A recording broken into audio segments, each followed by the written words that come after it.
Okay,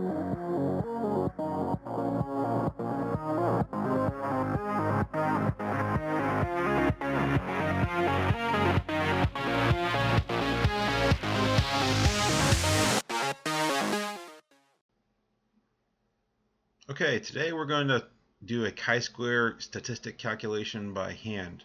And I've created a mock contingency table to show you how this works. So let's kind of go through this process here. I'm going to show you, kind of a detailed explanation of what you're finding and what it means, how to interpret what you're finding here. So what I've made here is what is called a contingency table. Okay, so basically it's going to be a breakdown, some sort of survey or statistic you're doing, uh, sampling that you're doing. In this case, I'm going to say, well, I'm going to go ahead and survey and pretend like I surveyed 50 high school freshmen, sophomores, juniors, and seniors. So I say, okay, I got 50, 50 of all of them, pretty much. That's the total for the people I'm surveying. So that's going to be a total of 200 students. Okay. And I'm surveying these kids, and I'm basically asking what their preference in soft drink is between the choice of Coca-Cola, Sprite, and Dr. Pepper. All right, so let's go ahead and say that we had. I'm going to fill in these blanks here. I'm going to have 17 freshmen like Coke, 13 like sophomores like Coke, 9 juniors, and 12 out of the 50. And over here we're going to have 22 freshmen like Sprite, 16 sophomores, 23 juniors like Sprite, and 8 seniors prefer Sprite over the others. Okay, and then Dr. Pepper. Let's see what's left here. Remember that these row totals, these rows have to add up to the total here. So this is going to be 11. This will be 21. This will be 18. And this will be 30. All right, so now we add the columns all the way down and get these totals as well. So this will be 51, 69, and 80. All right, so what I've filled out here is a contingency table, and really the contingency table itself is the this bit here in the middle. That's really what I'm talking about when I say contingency table. So from this, we're going to have to go through. We can go ahead and calculate our degrees of freedom for this contingency table. So our degrees of freedom, as noted before in a previous video, is the number of rows minus 1 times the number of columns minus 1. Okay, so you can see you have 4 rows, so this is going to be 4 minus 1, and I have 3 columns only in this table. Totals do not count in the contingency table. I only care about this bit, so ignore the totals. So we really have 3 columns, and I say this is times 3 minus 1. So it's going to give me 3 times 2, which is 6. So I have 6 degrees of freedom, which is pretty good. All right. So we have a contingency table filled out. This is straight from your data that you've collected on some sort of survey you're doing, or even from a secondary source. You have data that you've broken down in this way. Okay, so you have some sort of categorical variable. These don't have to be, labels like Coke, Sprite, Dr. Pepper. I could actually have intervals of numbers. If you just have numerical data, that's perfectly fine. So you can still do a chi-square test if you don't have a categorical setup. So, but before we go any further, now we have to actually, what a chi-square does is you're trying to fit, or you're going to see how your data breakdown here fits what's theoretically supposed to happen based on the totals that you have. Okay, so if I happen to know that 51 people like Coca-Cola, and there's 50 of each class, I should be able to statistically, well, by the laws of probability, kind of give you an expected value for each one of these people based on this number and this number, or any of these numbers. And I'm going to explain what that is in this expected value table. But for the time being, the contingency table is giving you your observed values. Okay. So what I'm basically going to do is compare what I have here to what's supposed to happen based on the numbers I have in my totals. So what's supposed to happen, theoretically, is let's put these totals down again. I don't need the totals actually. what's supposed to happen is if I'm trying to figure out how many freshmen are expected to be drinking Coca-Cola, okay, what I'm going to do is say, well, how many freshmen do I actually have? Okay, so let's actually do an expected value calculation over here on the side real fast. I'm going to show you how it works. So theoretically, what's happening is I have 50 freshmen out of a total of 200 students. So what is the probability of having picking a freshman and picking somebody that likes Coca-Cola? That's together. It's the same thing. It's just the probability that we're going through. All right. So it's basically the probability of A happening and B happening. Okay. So what that really is equal to is the probability of A times the probability of B. Okay. This is the probability that's happening. So I have the probability of A happening. That's when I say A happening, meaning choosing a freshman out of this group. What's the probability of choosing a freshman out of 200 students? If there's only 50 freshmen in that 200, it's 50 out of 200. The probability of somebody liking Coca-Cola is 51 out of the 200. So I'm going to say you're going to multiply this by 51 out of the 200. So this is the probability this is going to happen. So if I actually go ahead and do this calculation very quickly, and that's going to give me this, which is 0.06. Okay, so that's basically the probability of this happening, or say 0.064 if you want, when I round it. So this is the probability of selecting a freshman and selecting somebody that also likes Coke at the same time. So the thing is, though, this is the probability that's happening, but that's not the expected value, because I have to actually take this and multiply it by the number of people that I'm surveying, so I can get an expected value. So I actually have to multiply this number now by the 200. Okay, so when I do that, this is going to be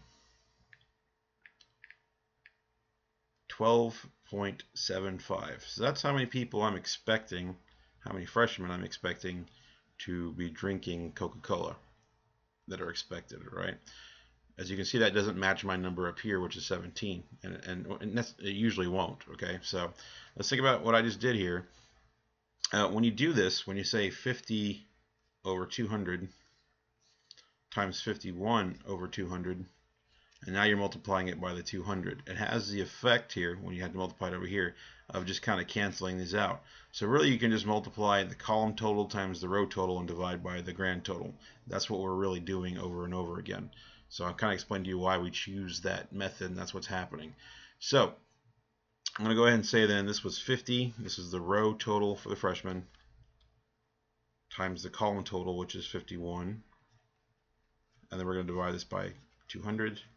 And this gave me 12.75. Okay, about thereabouts. Okay, so let's keep doing this process here. For the sophomores that drink Coca-Cola, my expected value is 50 times 51 divided by 200, so it's going to be the same. And it's going to be pretty much the same for a lot of these. It's going to be the same throughout, actually, as it turns out, for every column, because we're sampling the same number of people. So you may not sample the same number of juniors and seniors. That'll change these numbers up. But in this case, for my example, they're all going to be the same, because we have the same column total and the same row totals every time. So this is always going to be 12.75, and this is going to be 12.75. And so will this one.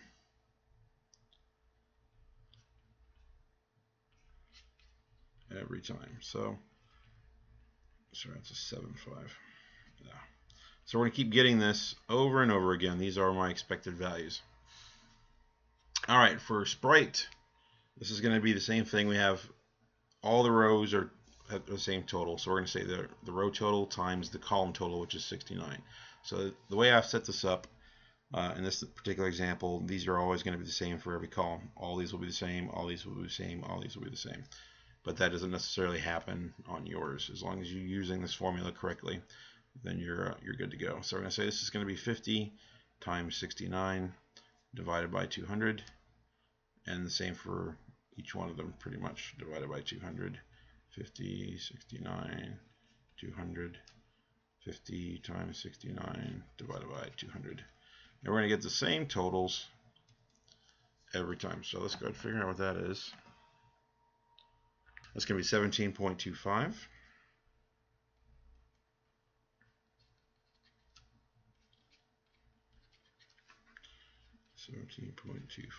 Okay.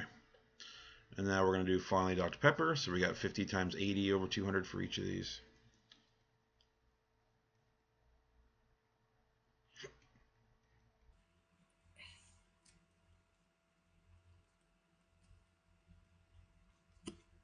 Oops. All right. And that, of course, will be, let's go ahead and figure that out. 50 times 80 divided by 200. And that's an even 20 for each of these. So 20, 20, 20, 20. All right. Okay, so these values that I have here, let me go ahead and change my pen color. Makes it easier to see. All of these that I have here, these are my expected values, which I call FE. These are my FE values. Okay, and that's what all of them are. So basically, once I get my expected values, what I'm saying is I'm expecting this number of people, you know, the expected number of freshmen that like Dr. Pepper is 20, as is sophomores, juniors, and seniors, based on probability. Okay, so based on these totals that I have here, the probability of a freshman liking Dr. Pepper should be 20. Okay, the observed values, we can obviously see that's 11, so they're not the same. So what I'm trying to figure out is how far apart these values are that I observed. How far apart are they from these expected values? How closely does this data fit what is expected over here? So that's really what a chi-square is doing, and we're trying to figure out how closely it fits what should happen. And in doing so, if it fits closely, the chi-square statistic should be pretty small. But in doing so, we're trying to figure out if one of these variables, which is basically the class that the student is in any way influencing their drink preference, okay, or if they're completely independent. So this is basically a hypothesis test. We're gonna first say these two guys are independent, okay, freshmen, sophomores, juniors, and seniors. The class that the student is in is independent of their drink preference, okay. That's what we're gonna say. So let's go ahead and go through that process. I'm going to first say my null hypothesis, which we say H naught, is that the student's class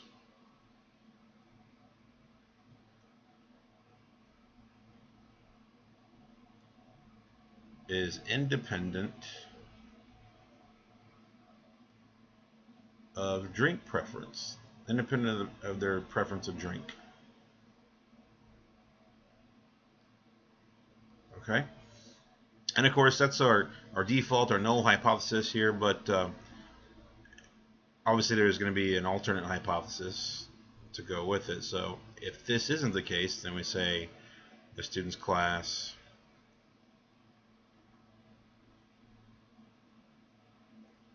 is not independent. Okay, a lot of people say dependent, but I want to be careful with that. It's usually customary to say not independent instead of dependent. Okay, and some people, some moderators might be picky about that. So just to be on the safe side, say not independent. So we have that. We have this. We're basically trying to figure out, are we going to accept this one or this one? Okay, are they actually independent, or is the relationship between this table and this table so far apart that we could say that perhaps the class that the student is in is actually in some way influencing their drink choice? In other words, they're not independent. So let's go through this. I know I'm talking a lot through that, but let's actually calculate the chi-square value. So there's a formula for that, and chi-square is a Greek letter. Chi is a Greek letter. It looks like an X pretty much, and we say chi-square. And this is going to be sigma, which is a summation of the observed values minus the expected values, square that, and then we'll divide them by the expected values. Okay, so when I do this, I'm going to go through this process here, and actually let's just do it. Yeah, so I'm going to be adding a bunch of things that I'm squaring and dividing by numbers here. So we're going to have a whole bunch of these data points is FE. I shouldn't put FE there. That's something else. It's just a number, whatever that is. So, and we're going to keep doing this over and over again. And how many times are we going to do this? Well, let me show you.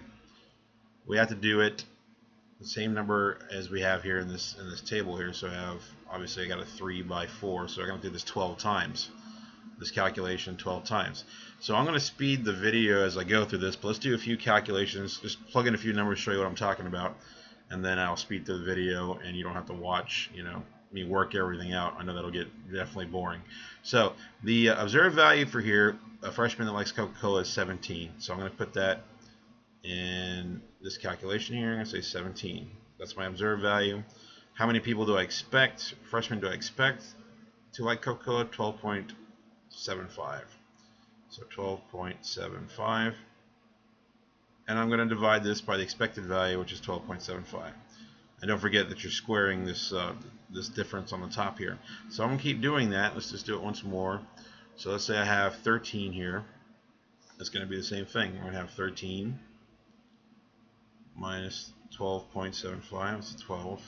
Oops, good grief. 0.75. And there you go. Over 12.75.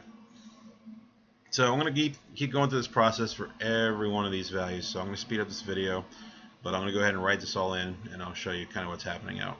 Alright, so I'm just going to work through it, and I'll stop talking so you don't have to listen to me.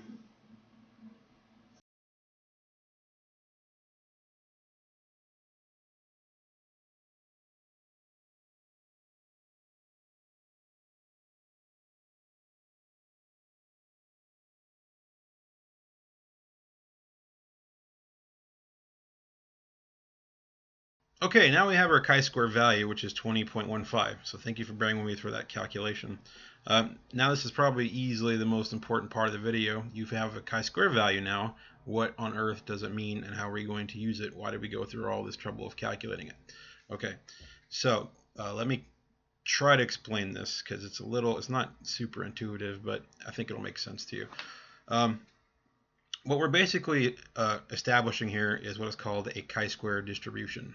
So there's a graph, of course, associated with that, and the way this graph looks is really going to be dependent on your degrees of freedom. If you change the degrees of freedom, the graph looks completely different from other degrees of freedom. But the bigger your degrees of freedom, the more and more it'll look like a normal distribution, which kind of looks like a regular bell curve. Okay, so our degrees of freedom is 6, so it's kind of good, but it's going to be kind of skewed to the right here. So I'm going to go ahead and put a scale here, and we're going to do what is called a probability distribution for the chi-square. So I'm going to draw one really fast, and I'll show you an applet that you can probably use to make one of these if you want to. But let me see. We're going to have so we're going to say here is we have 0.04, 0.06, 0.08, 0.12, and 0.16. Okay, and this is going to make sense in a second. So my curve, actually, when I draw it, let's change the color. It's going to look something like this. It's going to reach a maximum around there, and it's going to kind of be skewed out this way. And it's asymptotic, so it's actually never going to reach the bottom of this graph here. I mean the x-axis, if you want to call it that. So it's kind of going to go like this. All right. So on this left side here, f of x, this is basically the probability that we're looking at. Okay, it's a probability of getting a chi-square value. Probability. Oops. Probability. It's an L. Probability, and these on the bottom here will be my chi-square values. So let's kind of label it here. Yeah, let's go a little further. I'm gonna say the middle of the graph is about right. Yeah, it's about a little left of that. It's about right there. So I'm gonna say right here, this is about 3. This will be 6, and this will be like 9, and 12, and 15, and 18, and so forth. Okay. So a couple things to know about the chi-square distribution. This is a probability distribution. Okay. So this is basically the area underneath this curve is a probability of obtaining a chi-square value under a very specific condition, and this is really important. The condition that we're considering is that we are assuming that the null hypothesis is true. So everything we're doing here is assuming that the null hypothesis is true. My null hypothesis was that the class that a student is in and their drink preference are independent. Okay, so we're assuming that is true. Okay, that's really important to harp on that, because a lot of people misinterpret the meaning of a chi-squared value. But we assume that the null hypothesis is true, and then here, the area underneath this curve is the probability of getting a certain chi-square value, assuming that the null hypothesis is true. So I'm trying to figure out the probability of getting a specific chi-square value, assuming that there is actually no relationship between a student's class and their drink preference. Okay, but I'm saying these two things are independent, and this is the probability. The area underneath this curve is the probability of getting a chi-square value like that, assuming that this is true. Remember that a chi-square value is basically a measure of how close your observed data matches expected data from probability. Okay. So if they're really close together, if the observed values that you had in your contingency table are really close to the expected values in your expected value table, your chi-square is going to be pretty small, your chi-square value. When they're kind of far apart, your chi-square gets bigger and bigger. So when they're really close together, what we're really saying is that that the difference between them can happen. There's a high chance of happening. Okay, so let's say I had a chi-square value of 3. All right, or even a chi-square value of 6, because the chi-square, this is the degrees of freedom right here, and this is the average. This is the average probability, we're going to say.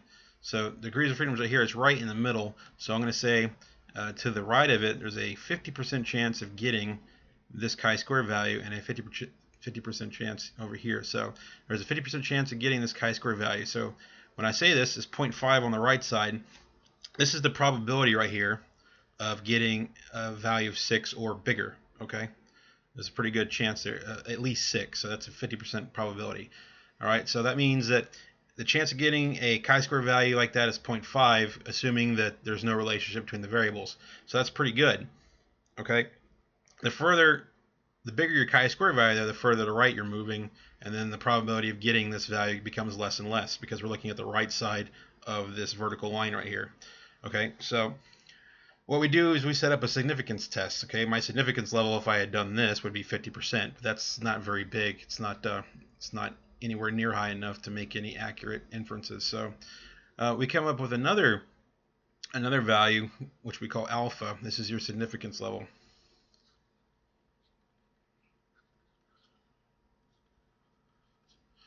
Okay, and typically in most cases in this class it'll be 5%. You can go lower than that, and that makes your chi-square kind of more accurate, but 5% is pretty standard, and I wouldn't deviate from that at all.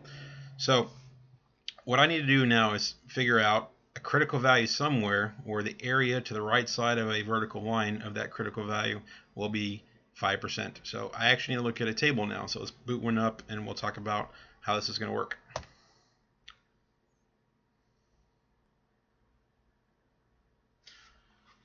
Okay, so this is a very common one that you might find when we're given to you on a formula chart per se. Usually, for the sake of tests, they will give you critical values and not have you look them up. It's a great time saver to not have to look them up. But what I'm saying is, is that this area here underneath this distribution curve is called alpha. Okay, and that's what I say. The shaded area is equal to alpha. It's very important you understand that. And this is for a chi-square value equaling the chi-square of alpha. So this is the chi-square value of alpha, where the area to the right of it is alpha itself. Okay, and for our significance level, which is 5%, we say this is 0.05, this area. So you'll come and look over here on your table, and you'll see right here this alpha is 0.05. This is basically the significance level you want to use. And then on this side, you're going to come down to your degrees of freedom. My degrees of freedom is 6 right here. This is 6. And I'm going to use a 5% significance level. So at 6, I come all the way across here. And I see that my chi-square value, my critical value we call it, is 12.592. All right, so I'm going to go ahead and go back to this paper here. And I'm going to say that. I'm going to say the crit value, chi-square critical value, is equal to 12.592. Okay, so look here on my table here, on my distribution. Here's 12, so 12.592 is going to be kind of not far above it. It's going to be like right here maybe. Okay, so this is my critical value, chi-square critical value. It's a chi-square value just like the one you found from your data, but this is a critical value because to the right of it, this area here is 0.05 because that's my significance level right there. So basically, if I can get a critical value, if my chi-square value is somewhere in this region, this green region, I really just call this the reject the null hypothesis region. Okay, so let's explain what this means. If I can get a critical, if my chi-square value is somewhere in here, all right, then what I'm saying is, assuming that the null hypothesis is true, assuming there is no relationship between the class that a student's in and their soda preference, assuming that is true, chance of getting a chi-square value at least as high as its critical value is 0.05 or 5%, the area underneath here. So there's a 5% chance of getting a chi-square value that is at least as high as its critical value, assuming that the null hypothesis is true, which is not a very good, very good odds, but it's possible. Okay, it's possible. So we can say that assuming that there's no relationship between a person's class and the soda that they prefer, if I get a chi-square value that's matches the critical value or greater, there's a 5% chance of getting that critical value. Okay, keep in mind, remember that chi-square value is a measure of how close the data that you observed is from the expected data. So if your data matches what is expected, your chi-square value will be quite low. But here it's going to be, for me, it's going to be 20.15. So I'm actually kind of way over here in this region. All right, so actually let's do purple because I want to continue this graph here, which is asymptotic. It's never really going to reach the bottom. It immediately turns to blue, of course. But if I keep this going, I have a value here. It's about right there. That's actually where my chi-square value is, right here. So now I have an area that's lower than that. Okay, to the right of this area is referred to as your p value. The area to the right of my my chi-square, which is, so my chi-square is this value right here, which is about, what did I say, 20.15. Okay, that's this thing right here that I'm looking at. So because we have data that is far apart from the expected value, my observed values are far apart, I have a rather large chi-square value. And the further right you go, the more likely you're going to reject the null hypothesis. This is a threshold right here at a 5% significance level. Okay, so if I actually had a chi-square value right here that is greater than this critical value, then I would say at a 5% significance level, I'm going to reject the null hypothesis. Okay, so as long as I'm to the right of this line right here with my point, then I reject the null hypothesis. It turns out I'm way over here. Okay, so this is the 5% significance level right here. This is the area underneath the curve. It is really important that you understand what that means is that the probability of having a value, which says what? Your data is far apart, right here, that's the chi-square value. The probability of having a chi-square value like that, saying that your data is far apart, that is as high as your critical value, is 5% if you assume that the null hypothesis is true. Okay, so not too good. So when we, the chances of this happening by chance, the chances of this getting a chi-square value like that, where the data is so far apart, by random chance, assuming that the variables have nothing to do with each other, is only 5% here. So if you're inside this region here at a 5% significance level, we're going to say the chances of this happening just by random chance is not very good. We're actually going to infer that there's actually some sort of relationship between the two variables, and it's not attributed to chance. So this is a significance level we use. Now, because I get a chi-square value that's way over here, I'm going to take a look at the area to the right of that, and that area matches a percentage here that is referred to as your p-value. Okay, and we're going to talk about what that means, but there are two ways to look at this. If your chi-square value is greater than your critical value that you find on your table, okay, your chi-square critical value, we can say reject the null hypothesis. Okay, that means that the chances of getting a chi-square value that high, assuming that the null hypothesis is true, is less than 5%. Okay, which is not much to go with. We're just saying that that's not likely to happen just by random chance. Which means instead of this happening by random chance, we're going to actually say we have to reject the fact that these two variables are independent, because they probably are, because the chances of getting a chi-square that large is not likely going to happen. Another way of looking at it is your p-value. If your p-value is less than your alpha, which is your significance level, okay, alpha is your significance level, then we also say reject the null hypothesis. So this p-value here, if this value, this red shaded region here, is less than the green shaded region, we also can make the same conclusion that we should reject this H0 based on this hypothesis test we're doing. So that's kind of convoluted, but I hope that kind of makes sense. Remember that when we're looking at this distribution, we're always assuming that H0 is true. So this is the area underneath this curve right here in green, is the probability of getting a chi-square value equal to the critical value, assuming that H0 is true.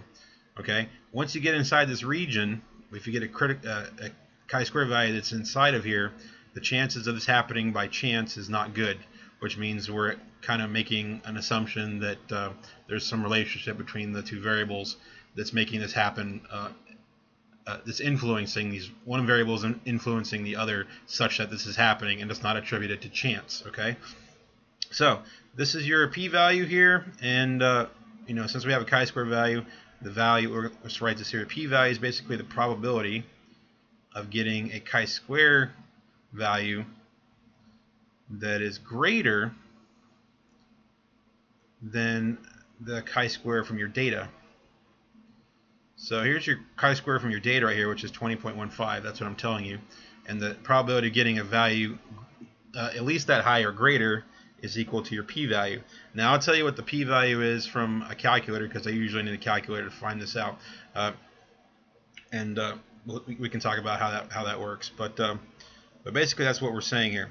So I kind of want, if you do a chi-square test in an IA for math studies, you really need to explain what the chi-square means, and you probably should talk about this distribution here. It's really important that you do that and understand how this works, and I'm happy to sit down and talk to you about it.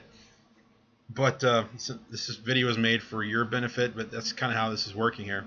So just remember that when we do a chi-square test, we're always assuming that the H0 is true, the null hypothesis, and the probability of getting the critical value will be getting a chi-square value that matches the critical value is 5%.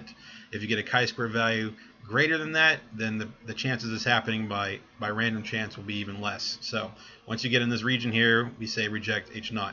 Since we're in this region here already, we can reject the null hypothesis because we're inside the green. Also, the area to the right of my chi-square value is called the p-value. So if your p-value here, if we say your p-value, if your p-value is less than your alpha, that's what I said right here. Your p-value is less than your alpha. If this area is less than this total green area, then we also reject the null hypothesis as well by the same logic. So that's kind of how that works. I know that was kind of a convoluted example, but I did find an applet from, I believe it was Iowa University, where I was able to create one. So let me go ahead and show that to you really quick. I said Iowa University. I should have said University of Iowa. It's kind of you know, have to be correct about that. So this is something I found on the University of Iowa. I typed in a 6 for my degrees of freedom, and it gave me this distribution. So my chi-square value, which is this x value here, will be, what is it, 20.15.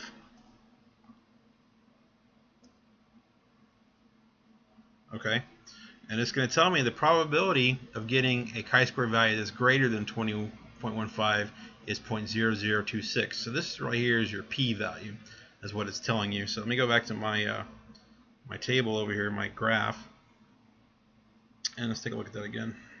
So this is going to be 0.0026. That's the area right here underneath this curve. That's this area right here, this bit. So this area, since this is smaller than this total green area right here, which is 0.05, I know I'm to the right of my what? Critical value, which means I can also use this logic to reject H naught, because this right here, this alpha is your critical value. Okay, it's the same thing.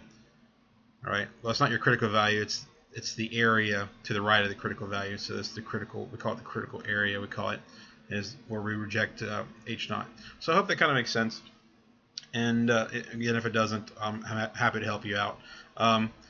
It's not likely in a testing situation you'll have to do all this explanation. They'll simply ask you to calculate a p-value or a chi-square value, and your calculator, of course, will do this for you if you just create a matrix. So, you know, that's pretty easy.